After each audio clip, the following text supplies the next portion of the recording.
హైదరాబాద్లోని command control centre దగ్గర ఉద్రిక్త పరిస్థితులు నెలకొన్నాయి. కేటీఆర్ ఏసీబీ విచారణకు హాజరు కావడంతో ఆయనకు మద్దతుగా బీఆర్ఎస్ శ్రేణులు పెద్ద ఎత్తున తరలివచ్చారు.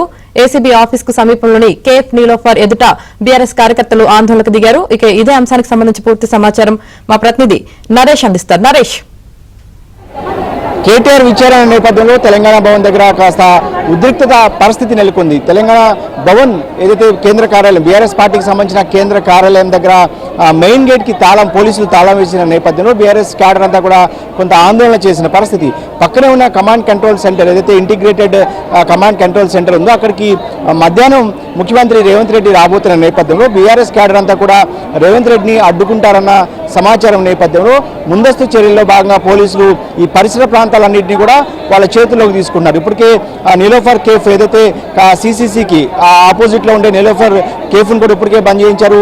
తెలంగాణ భవన్ కు తాళాలు వేయించి ఎవరు కూడా బయటకు రాకుండా జాగ్రత్తలు తీసుకున్న పరిస్థితి. వాస్తవానికి BRS party working president KTR కు మద్దతుగా పెద్ద ఎత్తున బీఆర్ఎస్ పార్టీ క్యాడర్ అంతా కూడా ఈరోజు ఉదయం నుంచి ఈ పరిసర ప్రాంతాలకు చేరుకుంది. తెలంగాణ భవన్ నుంచి ఏదైతే ఏసీబీ కార్యాలయానికి కోతవేటు దూరం మాత్రమే ఉంటుంది, అంటే వాకబుల్ డిస్టెన్స్ ఉన్న నేపథ్యంలో ఇక్కడ నుంచి కేటీఆర్ మద్దతుగా చాలా మంది ఆయనతో కలిసి వెళ్లారు. వాస్తవానికి కేటీఆర్ కాన్వాయ్లో 3 కార్లకు మాత్రమే పోలీసులు అనుమతి ఇచ్చారు. ఒకటి కేటీఆర్ కూర్చునే కార్తో పాటు ఇంకోటి ఎస్కాట్ వెహికల్, ఇంకొక అదనంగా ఎవరైతే కేటీఆర్ స్టాఫ్ ఉంటారో వాళ్ళకి ఒక వాహనం సమకూర్చారు. అందుకంటే ఎక్కువ వాహనాలను పోలీసులు అనుమతించమని చెప్పినప్పటికీ కూడా బీఆర్ఎస్ నాయకులు కొంతమంది కేటీఆర్ వెంట ఇక్కడ ఏదైతే తెలంగాణ భవన్ నుంచి ఏసీబీ కార్యాలయం కూడా తరలి వెళ్లారు. ఈ నేపథ్యంలోనే పోలీసులు కాస్త ముందస్తు చర్యలు చూస్తారు. ఇక్కడ ఒకసారి మన తెలంగాణ భవన్ దగ్గర పరిస్థితులు చూసే ప్రయత్నం చేద్దాం.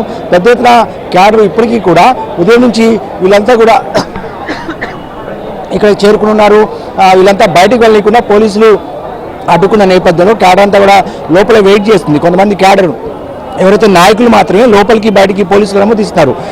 బీఆర్ఎస్ పార్టీకి సంబంధించిన మాజీ మంత్రులు కావచ్చు, సీనియర్ నాయకులు కావచ్చు, ఇతర నాయకులకు సంబంధించి మిగతా వాళ్ళంతా కూడా క్యాడర్ అంతా కూడా లోపలే ఆపేసిన నేపథ్యంలో కాస్త తెలంగాణ భవన్ అంతా కూడా కిక్కిరిసిపోయింది. నాయకులతో అదేవిధంగా క్యాడర్తో పెద్ద ఎత్తున ఇక్కడంతా కూడా వెయిట్ చేస్తారు. ఇంకా కేటీఆర్ విచారణ కొనసాగుతున్న నేపథ్యంలో విచారణ కొనసాగిన తర్వాత కేటీఆర్ బయటకు వచ్చే వరకు కూడా ఇక్కడ నుంచి కదిలేదు లేదంటూ కూడా క్యాడర్ కూడా ఇక్కడ వెయిట్ చేస్తున్న పరిస్థితి. గతంలో కూడా కేటీఆర్ ఏదైతే విచారణకు వెళ్ళిన సందర్భంగా ఆయనకు మద్దతుగా పెద్ద ఎత్తున క్యాడర్ తరలి వచ్చింది. అంతకుముందు ఏదైతే ఈ నెలలోనే కేసీఆర్ కూడా ఇదే విధంగా కాళేశ్వరం కమిషన్ ముందు విచారణకు హాజరయ్యారు. అప్పుడు కూడా క్యాడర్ తరలి వచ్చిన పరిస్థితి.